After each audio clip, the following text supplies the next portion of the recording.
Tu viens d'acheter l'iPad Pro et tu hésites encore à savoir quelles sont les meilleures applications pour augmenter ta productivité.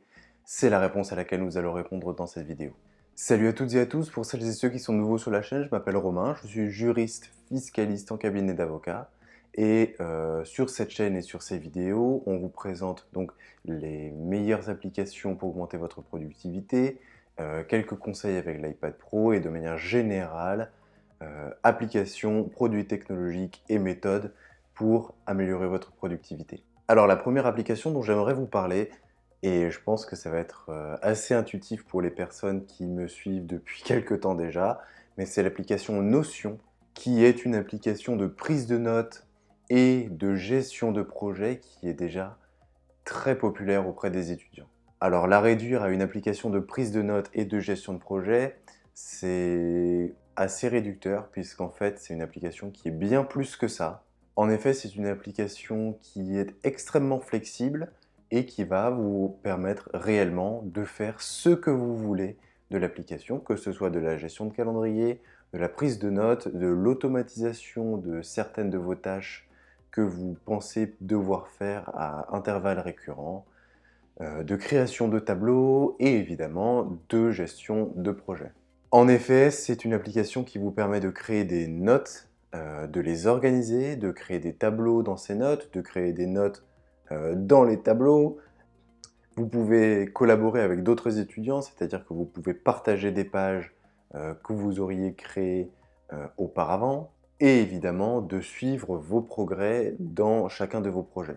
Lorsque je parle de projet, je parle de manière très générale de tout ce que vous avez à faire soit dans la vie de tous les jours, soit à l'université, qu'il s'agisse de travaux dirigés, de revues de vos cours que vous avez en amphithéâtre, ou bien si vous êtes déjà dans la vie active, de tâches que vous auriez soit sur votre business personnel, soit au niveau de votre travail. C'est une application qui fonctionne super bien avec l'iPad Pro, puisqu'en fait, le fait que ce soit un écran tactile, ça permet une interactivité qui est très grande avec l'application, et donc c'est vrai que c'est très agréable.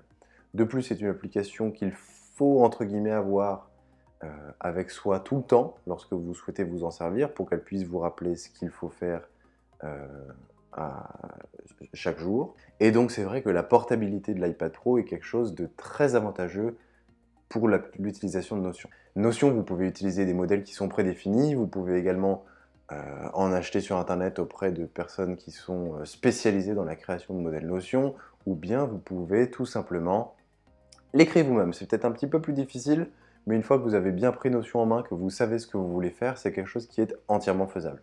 La deuxième application dont j'aimerais vous parler, c'est GoodNotes, qui est donc une application de prise de notes réellement à la main et au stylet. C'est une application qui, comme je viens de vous le dire, vous permet de prendre de façon manuscrite les notes avec l'Apple Pencil et de les organiser en fonction de votre cursus. Vous pouvez également importer des PDF externes dans l'application afin de les annoter et y insérer, je ne sais pas, des images et des tableaux pour améliorer cette expérience de prise de notes. Ce qui est super sympa avec GoodNotes, c'est que vous pouvez créer des cahiers dans l'application. Donc vous pouvez par exemple les dédier à chacune des matières que vous auriez à l'université ou bien dans la vie professionnelle à des tâches définies. Et vous pouvez ajouter des pages de façon illimitée à chacun de ces cahiers. Pour la comparer par exemple avec l'application Fichier dans laquelle il est possible d'annoter des PDF, il y a un truc qui est beaucoup plus agréable sur GoodNotes, c'est que lorsque vous venez surligner un passage d'un document, au lieu de venir par-dessus, en fait, ça vient mettre en relief vraiment l'écriture en noir et la fluorescence vient se mettre sous le texte et c'est vrai que c'est quelque chose qui est très agréable. La troisième application dont j'aimerais vous parler aujourd'hui, c'est l'application qui s'appelle Quizlet, qui est une application d'apprentissage et de révision très utile pour les étudiants.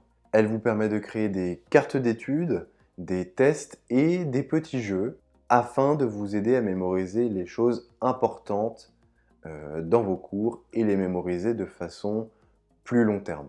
L'application vous permet de créer des cartes en fonction de chacune des matières que vous auriez à l'université et de les organiser en fonction de vos besoins. Enfin, l'application propose une fonction de révision aléatoire afin de vous aider à mémoriser les cartes que vous auriez créées de façon plus efficace.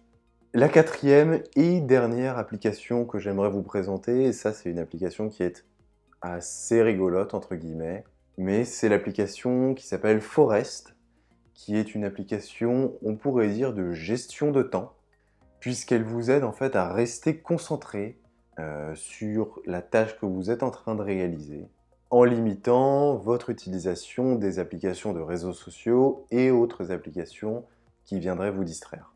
Cette application qui s'appelle Forest est basée sur une technique qui s'appelle la technique Pomodoro, qui consiste à travailler en réalité pendant une période de temps définie, suivie d'une petite pause, suivie de la même période de temps prédéfinie et d'une pause, etc., etc. Ce qui est rigolo avec l'application Forest, c'est que en fait, vous venez planter un arbre sur votre iPad et ou iPhone, et si vous respectez le temps de révision et le temps de travail ainsi que le temps de pause, eh bien cet arbre vient grandir, ce qui vous donne une impression de réussite et de motivation supplémentaire. Alors voilà les 4 applications qui selon moi sont indispensables sur iPad si vous voulez venir augmenter votre productivité. N'oubliez pas de laisser un j'aime sur la vidéo, de vous abonner à la chaîne si vous souhaitez voir d'autres vidéos de ce genre. Et sur ce, on se retrouve dans la prochaine vidéo. Allez, salut!